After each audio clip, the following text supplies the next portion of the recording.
नमस्कार दोस्तों, स्वागत है आप सभी का आज के मुख्य समाचार के इस वीडियो में। जी हां दोस्तों, मोदी सरकार की तरफ से बड़ी और महत्वपूर्ण खबर की अपडेट निकल कर आ रही है, जिसकी सटीक जानकारी हम आपको इस वीडियो में देंगे। बस आप इस वीडियो के साथ अंत तक बने रहें। लेकिन उससे पहले आपसे एक छोटी सी रिक्वेस्ट है कि मुझे इस वीडियो को बनाने में बहुत मेहनत लगती है, तो इस मेहनत के लिए वीडियो पर एक लाइक जरूर कीजिएगा। साथ ही वीडियो में नीचे दिए गए इस लाल बटन को दबाकर चैनल को सब्सक्राइब कीजिए और इस घंटी को भी दबाइए ताकि आपको दिन भर की बड़ी खबरों की जानकारी लगातार मिलती रहे। तो चलिए दोस्तों, एक एक करके सभी बड़ी खबरों के बारे में जान लेते हैं। तो दोस्तों, आज की पहली बड़ी खबर की अपडेट की बात करें तो एलओसी के पार भारत में घुसने के लिए तैयार थे 300 आतंकी। बीएसएफ ने नाकाम किए पाकिस्तान के मंसूबे। जी हां, पाकिस्तानी सैनिकों ने शुक्रवार को जम्मू कश्मीर में नियंत्रण रेखा से लगते कई सेक्टर में बिना उकसावे के गोलीबारी की, जिससे जानमाल का बड़ा नुकसान हुआ। सीमा सुरक्षा बल के एक वरिष्ठ अधिकारी ने रविवार को यह जानकारी दी। जम्मू कश्मीर के गुरेज और उरी सेक्टर के बीच नियंत्रण रेखा के पास पाकिस्तानी कई बार संघर्ष विराम उल्लंघन किया, जिसमें 5 सुरक्षा कर्मी सहित 11 लोग मारे गए। भारतीय सेना ने भी जवाबी कार्रवाई करते हुए पाकिस्तान सेना के ढांचों को बड़ा नुकसान पहुंचाया।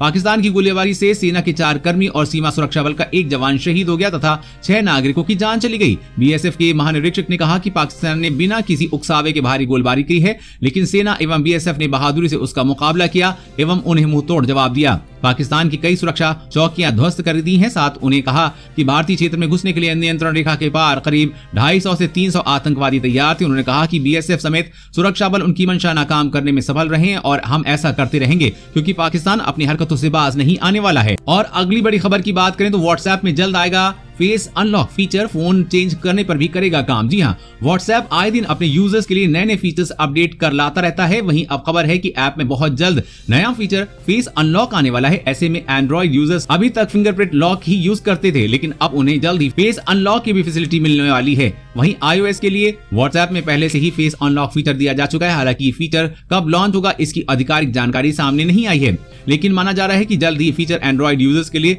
रोल आउट कर दिया जाएगा। व्हाट्सएप का ये नया फीचर फोन चेंज करने पर भी काम करेगा, यानी कि स्मार्टफोन बदलने पर भी आप पुराने फोन के फेस अनलॉक से ऐप ओपन कर सकेंगे।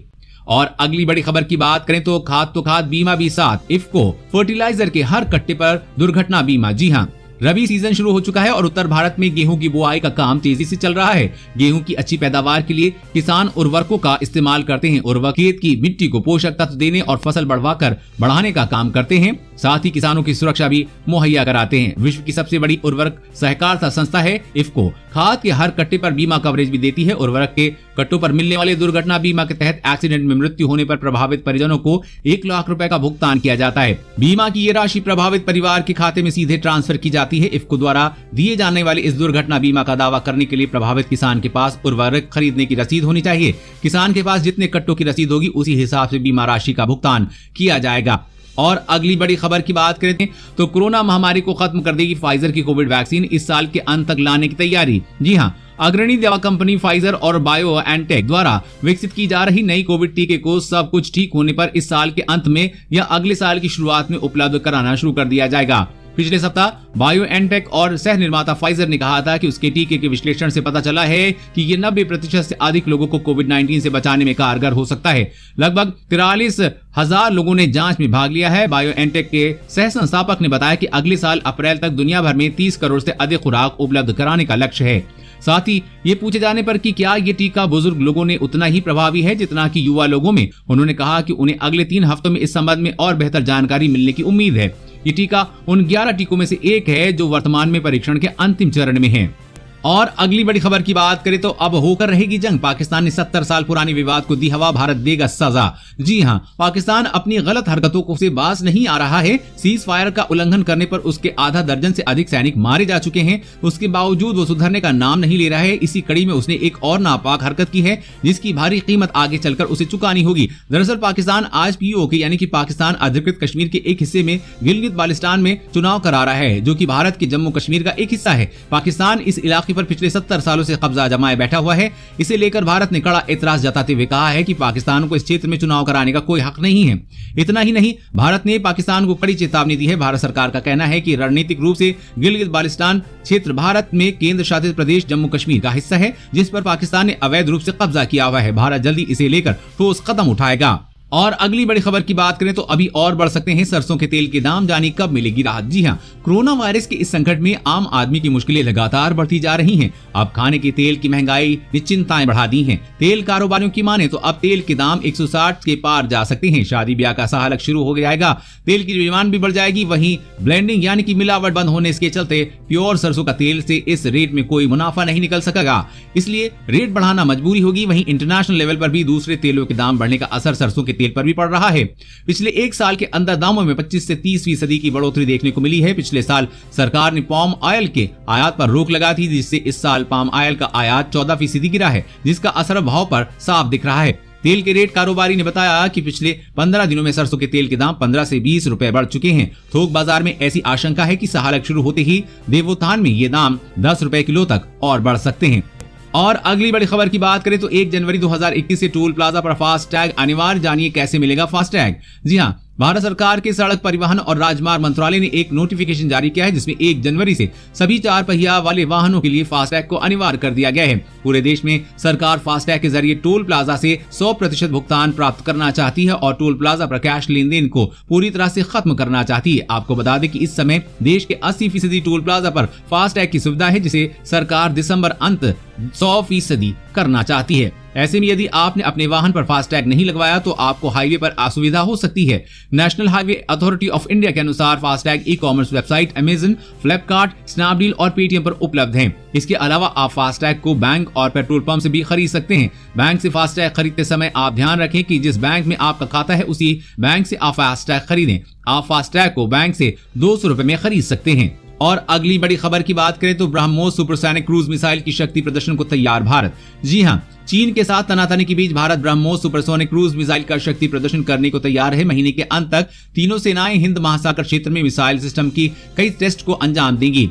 ब्रह्मोस सुपरसोनिक क्रूज मिसाइल विश्व में अपनी श्रेणी में सबसे तेज ऑपरेशनल सिस्टम है। हाल ही में रक्षा अनुसंधान व विकास संगठन ने इसकी मारक क्षमता को 298 किलोमीटर से बढ़ाकर 450 किलोमीटर किया है। सरकारी सूत्रों के मुताबिक महीने के अंत सप्ताह में हिंद महासागर क्षेत्र में विभिन्न टारगेट पर ब्रह्मोस के कई टेस्ट किए जाएंगे। इन टेस्ट से सेनाओं को मिसाइल टेस्ट सिस्टम के प्रदर्शन में इजाफा करने में मदद मिलेगी। बीते 2 महीने में डीआरडीओ ने नए और मौजूदा शौर्य मिसाइल सिस्टम का सफल परीक्षण किया है, जो 800 किलोमीटर की दूरी तक लक्ष्य को ध्वस्त कर सकी है।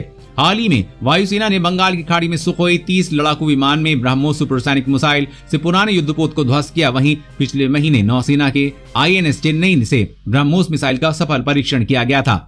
और अगली बड़ी खबर की बात करें तो बाजार में आ सकती है कोरोना की फेक वैक्सीन, एक्सपर्ट ने दी चेतावनी। बाजार में कोरोना की फेक वैक्सीन बेची जा सकती है। ऐसे ही कोरोना की किसी वैक्सीन की बिक्री का ऐलान किया जाता है। इसके साथ ही अपराधी नकली वैक्सीन बाजार में उतार सकते हैं। ब्रिटेन के नेशनल क्राइम एजेंसी के अधिकारियों ने ये चेतावनी दी है। एक रिपोर्ट के मुताबिक ब्रिटेन के अधिकारियों ने फेक कोरोना वैक्सीन की बिक्री रोकने के लिए कार्रवाई भी शुरू कर दी है। अधिकारियों का कहना है कि महामारी के शुरुआती दिनों में अपराधियों ने नकली पीपीई वगैरह बेचने की कोशिश भी की थी। विशेषज्ञों का अनुमान है कि वैक्सीन को लेकर फर्जीवाड़ा किए जाने का बड़ा खतरा पैदा हो गया है। उन्होंने कहा कि जैसे ही वैक्सीन तैयार हो जाएगी, लोगों को फर्जी वैक्सीन ऑफर करने वाले गैंग सक्रिय हो जाएंगे। इसे रोकने के लिए सभी देशों को पहले से तैयारी करनी होगी। भारत, पाकिस्तान, नेपाल में तो इसका सबसे बड़ा खतरा है। और अगली बड़ी खबर की बात करें तो अब बिना इंटरनेट के करें डिजिटल लेन देन, शुरू हुई ये नई सुविधा। जी हाँ, कई बार हम ट्रांजैक्शन करने जाते हैं, लेकिन इंटरनेट कनेक्शन की वजह से या तो हमारा पेमेंट अटक जाता है या फिर बहुत वक्त लगता है। इसी वजह से कई बार लोगों को परेशानी का सामना करना पड़ता है, लेकिन अब से आपको इंटरनेट कनेक्टिविटी की वजह से परेशान नहीं होना पड़ेगा। रिजर्व बैंक ऑफ इंडिया ने इस परेशानी का भी हल निकाल लिया है। रिजर्व बैंक ऑफ इंडिया ने अब से ऑफलाइन यानी कि बिना इंटरनेट की पेमेंट करने की सुविधा लागू की है। इस सुविधा के तहत ग्राहक बिना इंटरनेट के शुरुआती चरणों में छोटी छोटी पेमेंट कर सकते हैं। इस सुविधा में ग्राहक एक बार में 200 रुपए तक का पेमेंट कर सकते हैं। धीरे धीरे पेमेंट की लिमिट बढ़ा दी जाएगी। देश भर में डिजिटल लेन देन को आगे बढ़ाने के लिए रिजर्व बैंक ने यह कदम उठाया है। अगली बड़ी खबर की बात करें तो खेती पर मंडराया खतरा, विदेश से आ रहे हैं संदिग्ध बीज पार्सल, अलर्ट जारी। जी हां, केंद्र ने राज्य सरकारों के साथ बीज उद्योग और अनुसंधान निकायों को अज्ञात स्रोत से भारत में आने वाले संदिग्ध या अवांछित बीज पार्सल के बारे में सतर्क किया है, जो देश की जैविक विविधता के लिए खतरा हो सकते हैं। कृषि मंत्रालय ने कहा है कि इस संबंध में एक निर्देश जारी किया गया है। पिछले कुछ महीनों में दुनिया भर में हजारों संदिग्ध बीज खेप के भेजने जाने की सूचना प्राप्त हुई है।